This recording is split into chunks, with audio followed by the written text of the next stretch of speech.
You've worked hard.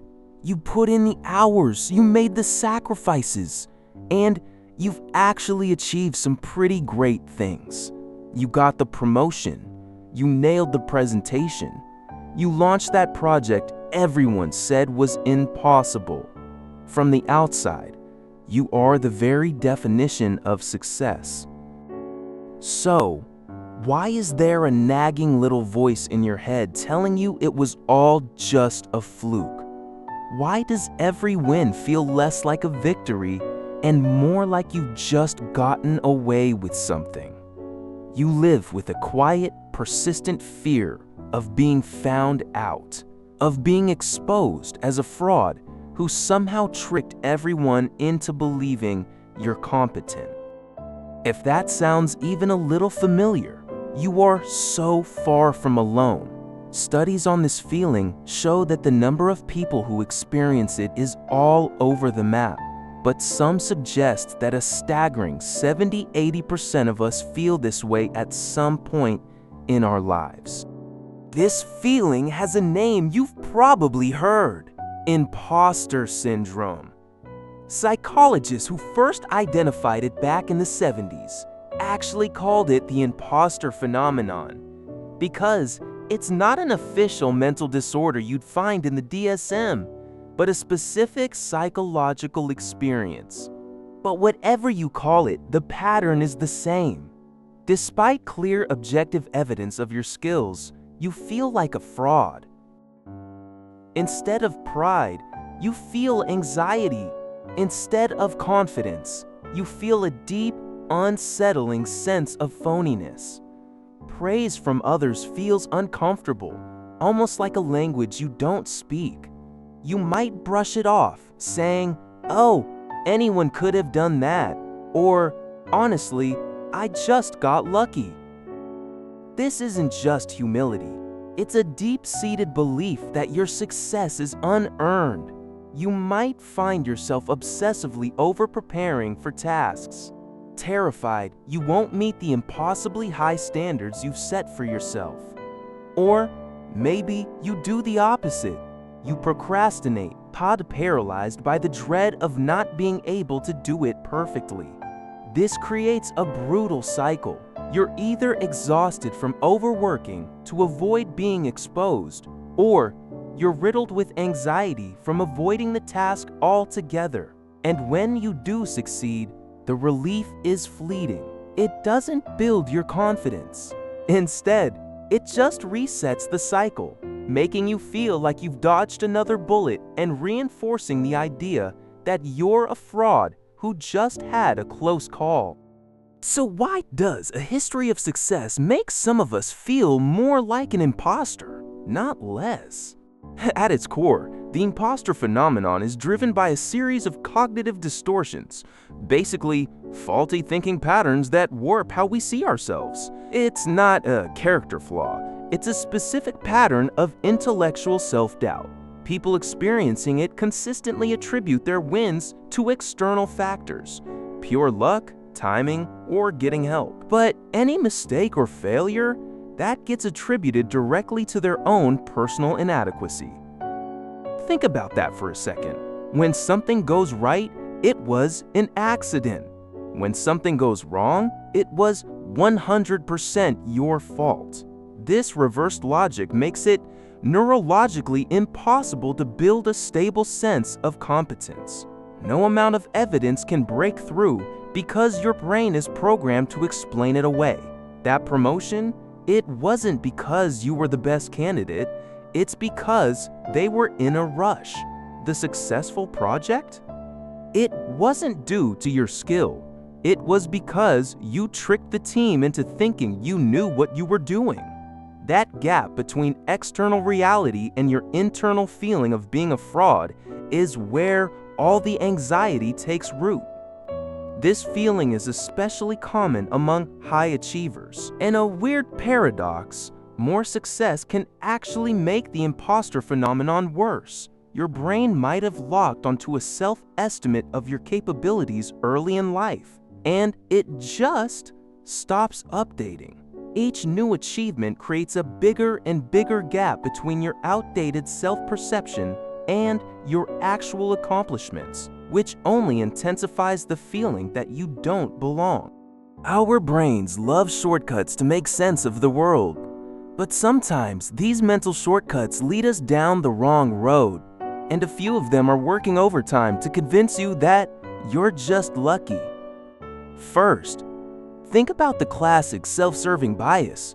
Most people do the opposite of what we've just described. They chalk up their successes to their own brilliance and their failures to bad luck or a tough situation. People with imposter feelings do a complete 180. They internalize every failure and externalize every success, creating a narrative where they're personally responsible for every mistake but get zero credit for any win. Then there's confirmation bias. This is our natural tendency to seek out information that proves what we already believe. If you secretly believe you're a fraud, your brain will act like a prosecutor building a case against you. You'll fixate on the one tiny criticism in a sea of praise. You'll remember every small stumble and completely forget every major victory. Your mind actively discounts any information that suggests you're competent because it doesn't fit the "I'm a fraud" story you've been telling yourself. And this all gets amplified by perfectionism. Imposter feelings and perfectionism are best friends. Perfectionists set ridiculously high standards, so any achievement that isn't absolutely 100% flawless is seen as a total failure. You could get a 99% on a test, but instead of celebrating, you obsess over the 1% you missed. This mindset guarantees you'll never feel good enough because the goalposts are always moving just out of reach. Ultimately, for a lot of people, this ties back to what some psychologists call performance-based self-esteem. This is when your sense of worth is chained directly to your performance and achievements. It's an incredibly unstable foundation for an identity. Your worth isn't inherent, it's conditional. It has to be re-earned every single day. With this kind of self-esteem, success doesn't fix self-doubt because your identity is tied to the outcome, not to your inherent worth. You are not a person who achieves something. You are the achievement. And if that achievement isn't perfect, or if you're terrified you can't replicate it, your entire sense of self feels threatened. This explains why wildly successful people can still suffer from low self-worth. Their success was driven by a desperate need to prove themselves, but the feeling of being good enough never actually lands. They hit every goal and still feel empty because they haven't untangled what they do from who they are. The truth is, you were worthy from day one. Your successes and failures don't add or subtract from your value as a human being. Letting that idea sink in is a huge step toward dismantling the imposter phenomenon. So, how do you break this cycle? The only way to stop feeling like an imposter is to stop thinking like one. This isn't about some huge overnight change. It's about building small, consistent habits that slowly recalibrate how you see yourself. First, acknowledge the feeling. Don't fight it. The next time that voice pipes up calling you a fraud, just notice it. Say to yourself, "Hey, I'm having the thought that I'm not good enough right now." Acknowledging the thought without judgment robs it of its power. You're just observing it, not accepting it as fact. Second, become a detective for the prosecution. Start gathering evidence to prove your competence, not your fraudulence. Keep a file, a brag file, if you will, where you log your successes, positive feedback, and moments you were proud of.